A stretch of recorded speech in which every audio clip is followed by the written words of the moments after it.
You're watching Toronto Sports Rush on the Bet Rivers Network. It's Wednesdays with Keegs, and the Eagle has landed. The Canada Goose has landed in Dunedin. They let me in, Dan. I stuck my way through the border. It's good to be here. We're back at it, man. First day in spring training. See the Blue Jays complex behind me here. And it's nice, man. Nice 15 degrees here, crisp and cool. Normally on this day, I'm bright red and sunburned already. So we're doing a little better than normal. Give us the sense. Literally, give us the smells. What does the spring training facility smell like?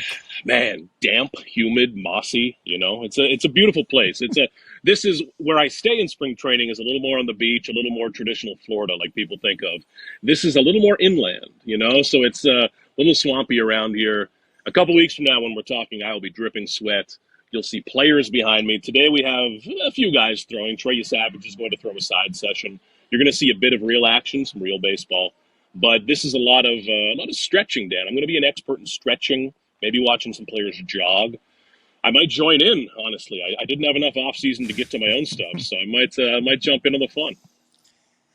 Keegs, we had some big injury news on the eve of pitchers and catchers reporting, and you were one of the first, if not the first. Anthony Santander undergoing left shoulder surgery. He's going to miss 5 to 6 months. So the first question, you've probably got it a million times, what took them so long to discover this? Yeah, not good. Dan, this is the same thing he dealt with all last year. And the story that we got from John Schneider yesterday, I shouldn't say story. I mean, I believe him. But at this point, when Santander was ramping up in January, when he was getting back into this, he started to feel it again. And at that point, it was getting a bit worse. They went back in for some tests, and this is where they've landed. So this is not ideal by any means. This is not where anyone wants to be, because I know Santander's numbers last year were not spectacular. I get it. But the Blue Jays were relying on him to help raise the ceiling of this roster a bit and help to offset if there were any regressions elsewhere. So tough for the Blue Jays. And really, Dan, I feel for Santander, a guy who was so well-liked in Baltimore and is really well-liked by his teammates, respected. But this is 2 years now. A really tough start for Santander. And if he's back this year, it's going to be later in the season. And it's the same conversation we had last year, that he's a slow starter. And if you're coming back in June, July, August, you're starting again. So this is rough. Not at all the Blue Jays news the Blue Jays wanted, and they are going to need someone to step up, Dan. Like, an outfielder really needs to step up here. Keegs, glass half full when you're looking at this situation. The Jays might see it as, okay, one less body to figure out where the heck to put them. It unclutters, you know. It's yes, unclutters, perfect. Uncluttering, you know, and that's what I'm looking for this time of year. And Dan, this is kind of a battle between, do you want depth or do you want one guy to step up? And I'm always in favor of it being simple.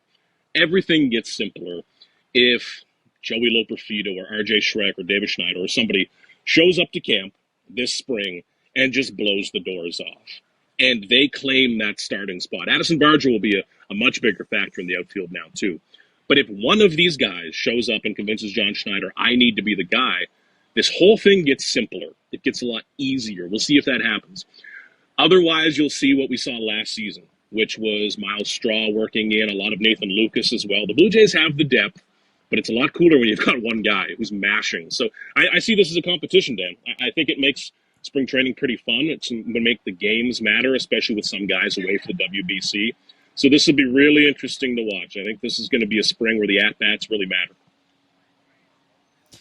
The second biggest injury note, or you could say it might be the bigger than Santander, Shane Bieber not going to be ready for the start of the season. That's not great then. And you don't want to hear the word forearm. You know, it's the song, the forearm's connected to the elbow, yada, yada. It's not good.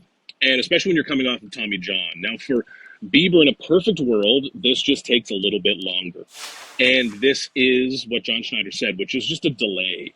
But there's not a lot of perfect worlds in baseball. You know, these things tend to go the wrong way more than they go right. So the next few weeks are really going to matter for Shane Bieber. And Dan, that immediately bumps Jose Berrios out of the awkward conversation. I've kind of said all offseason that the answer was going to be boring for Barrios, that something would happen to someone else, and unfortunately it has. But again, it simplifies the depth.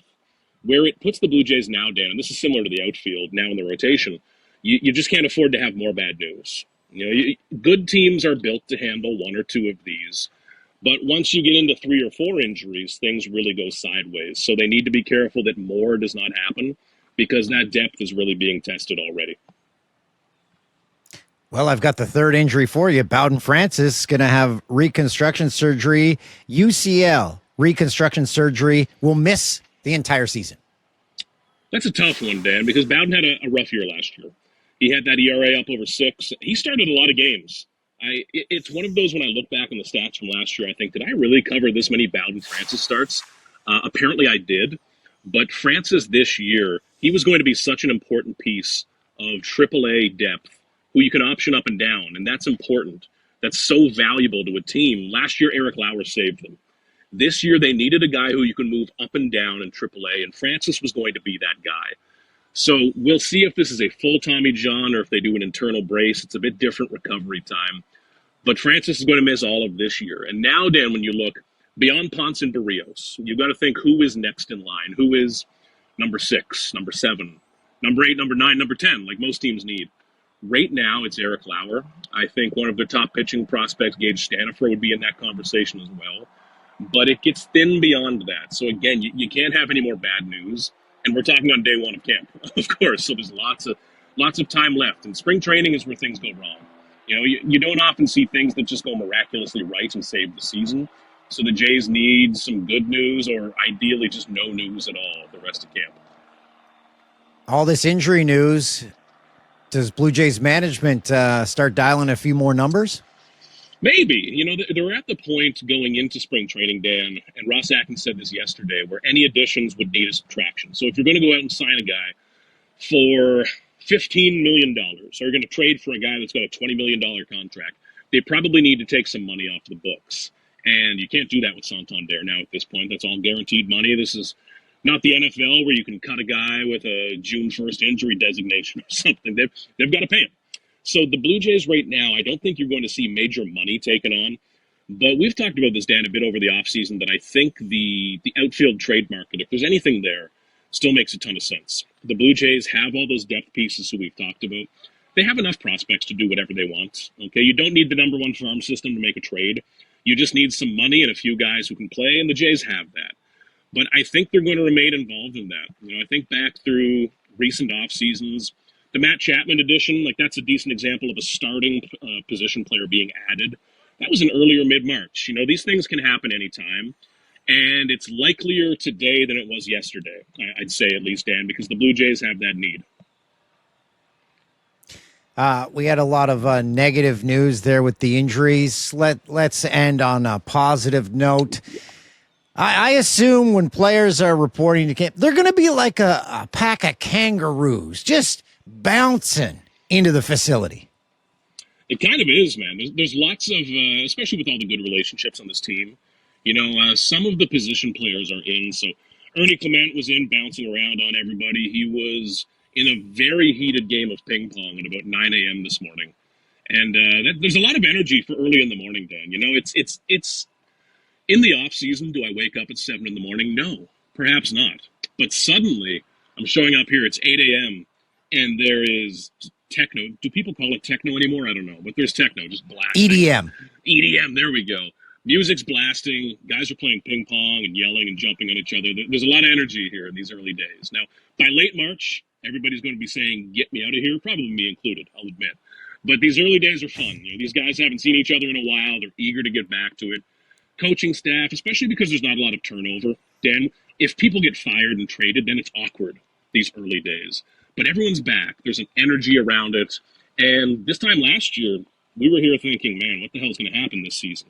Now there's an expectation. There's a momentum. And that's contagious to be around, man. You do feel it on these early days. And we're going to get some real baseball here soon. We'll see Trey Savage pitching soon. I saw some batting practice. I watched some catchers take bunting practice earlier, Dan. So if I sound excited, that's why. It's been quite a morning here. And you're going to hear a lot of Bad Bunny. He's got the top 8, I believe, stream songs right now in the world. So I'm actually jealous that you get to listen to EDM and Bad Bunny because that's all that plays in this house. Boy, if you think that the general world population likes Bad Bunny, let me introduce you to baseball players. Oh, my God. It is going to be the only music I hear for the next 6 weeks. By the time I leave here, I'm expecting to know the lyrics to a full song, which I will, of course, perform on Toronto Sports Rush. Oh, this brings joy to my heart, as do you, Keegs. Thanks, my friend. You got it, Dan. Thanks for watching Toronto Sports Rush on the Bet Rivers Network.